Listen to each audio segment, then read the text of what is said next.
ನಮ್ಮ ನಿಮ್ಮ ಅಂಗಣ ಬಂದ ಗಂಡ ಗಚ್ಚಿ ಹಾಕಿ ಹೊಲದಾಗ ದುಡಿಲಿ ನೋಡೋಣ. ಇವ್ರ ಕೈಲಿ ಅದು ನೀಗುದಿಲ್ಲ. ಯಾಕಪ್ಪ ಅಂತ ಕೇಳಿದ್ರ, ಇವತ್ತ ರೈತ ಒಬ್ಬ ಮನಸ್ಸು ಮಾಡಿದಂದ್ರ ನನ್ನ ಹೊಲದೊಳಗಿನ ಇರ್ತಕ್ಕಂಥ ಗೊಂಜಾಳನ್ನ ನಿಮಗ ಕೊಟ್ಟು ನಿಮ್ಮ ಹೊಲದಾಗ ಇರ್ತಕ್ಕಂಥ ದವಸ ಧಾನ್ಯಗಳನ್ನ ನಾನು ತಗೊಂಡು ತಿನ್ನಬಹುದು. ನನ್ನ ಹೊಲದಾಗಿರೋ ಕಬ್ಬು ತಗೊಂಡು ಬಂದು ಕೊಟ್ಟು ನಿಮ್ಮ ದನಗಳಿಗೆ ಮೇವನ್ನ ಕೊಟ್ಟು ನಿಮ್ಮ ಹೊಲದಾಗಿನ ಗೊಂಜಾಳ ತಂದು ನಾ ತಿನ್ನಬಹುದು. ಫ್ಯಾಕ್ಟ್ರಿ ಅವ್ರು ಏನ ಕಬ್ಬಣ ತಿನ್ನೋದಾರೇನು? ಇವ್ರು ಫ್ಯಾಕ್ಟ್ರಿಯಾಗಿನವ್ರು ಗಿರಿ ಸಾಯಿಲ್ ತಿನ್ನೋರು ಕುಡಿಯೋದಾರೇನ? ಆಗಂಗಿಲ್ಲ ಇವ್ರ ಕಡೆಯಿಂದ. ಇವತ್ತು ನಾವು ಮಾಡಿರ್ತಕ್ಕಂಥ ಸಂಕಲ್ಪ, ಇವತ್ತು ರಾಜ್ಯ ರೈತ ಸಂಘ ಏನು ತೊಡೆ ತಟ್ಟಿರಲ್ಲ, ಮುಂದೊಂದು ದಿನ ಇಡೀ ಕರ್ನಾಟಕದೊಳಗೆ 3500 ಅಲ್ಲ 7000 ಬಿಲ್ಲನ್ನು ಅವರು ಕೊಟ್ಟರು. ಏನ ಬೇರೆ ಮಾತಾಡುವಂತದ್ದು ಏನಿಲ್ಲ.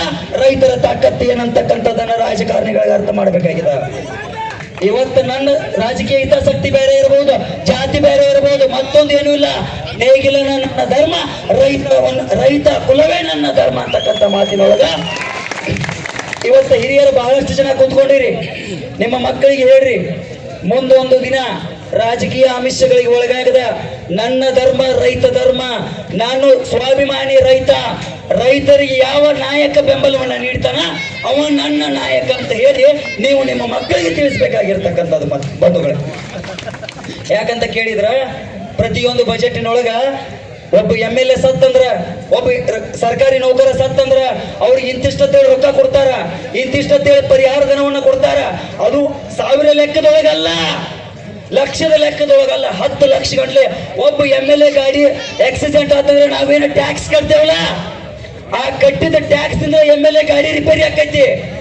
ಆದ್ರೆ ರೈತ ಕಬ್ಬು ಬೆತ್ತನ ಮಾಡಿದಾಗಿಂದ್ರ ಹಿಡಿದ, ನೆಲದಾಗ ಹೂದಾಗಿಂದ್ರ ಹಿಡಿದ ಫ್ಯಾಕ್ಟ್ರಿಗೆ ಒಯ್ಯು ಮಟ್ಟ ಅವ್ರಿಗೆ ಏನು ಎಂಟ್ರಿ ಕೊಡ್ತಿರ್ಲಿಲ್ಲ. ಅದನ್ನ ಸ್ವಂತ ಬೆವರಿನ ಹಣಿ ಇರ್ತಾರ, ಸ್ವಂತ ಬೆವರಿನ ಹಣಿ. ಇದನ್ನ ನಾವು ಅರ್ಥ ಮಾಡ್ಕೊಳ್ಬೇಕಾಗಿದೆ. ಯಾವತ್ತು ಸರ್ಕಾರ ನಮ್ಮಿಂದ ಹೊರತ, ಸರ್ಕಾರದಿಂದ ನಾವಲ್ಲ.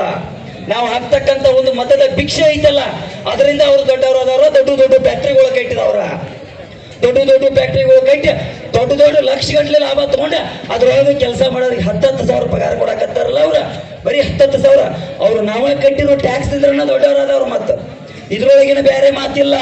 3500 ಏನು ನಮ್ಮ ಸಂಕಲ್ಪ ಐತಿ, ಅದು ಆಗಿ ಅಕ್ಕೈತಿ. ಇದಕ್ಕೆ ತಾಯಿ ಭಾರತಾಂಬೆಯ ಸಾಕ್ಷಿ ಐತಿ, ರೈತರ ಶಕ್ತಿ ಐತಿ ಅಂತಕ್ಕಂಥ ಮಾತಿನೊಂದಿಗೆ ಬಹಳ ಕಲ್ಯಾಣ ಕರ್ನಾಟಕ ಭಾಗ ಆಗಿರ್ಬೋದು, ನಮ್ಮ ಉತ್ತರ ಕರ್ನಾಟಕ ಭಾಗ ಆಗಿರ್ಬೋದು, ಸಮೀಪದೊಳಗೆ ಇಂಥ ಚಳವಳಿ ಆಗಿಲ್ಲ, ಮುಂದೆ ಆಗ್ತಾವಲ್ಲ ಗೊತ್ತಿಲ್ಲ. ಅನಿರ್ದಿಷ್ಟ ಹೋರಾಟಕ್ಕೆ ಏನು ಸಂಘ ಕರೆ ಕೊಟ್ಟದ, ಅಹೋರಾತ್ರಿ ಹೋರಾಟನೂ ಆಗ್ತದ, ಆಮರಣಾಂತ ಹೋರಾಟನೂ ಆಗ್ತದ. ನಮ್ಮ ಕರೆಗೆ ನೀವೇನಾದ್ರೂ ಬೆಂಬಲವನ್ನ ನೀಡಲಿಲ್ಲ ಅಂದ್ರ, ನನ್ನ ಮಾತು ಏನಾದ್ರ ನಿಮಗೆ ಇಷ್ಟ ಆಗಿ ಸರ್ಕಾರಕ್ಕೆ ಮಾತು ಮುಟ್ಟಬೇಕಂದ್ರ ಪ್ರತಿಯೊಬ್ಬರು ಹಸಿರು ಶಲ್ಯಗಳನ್ನ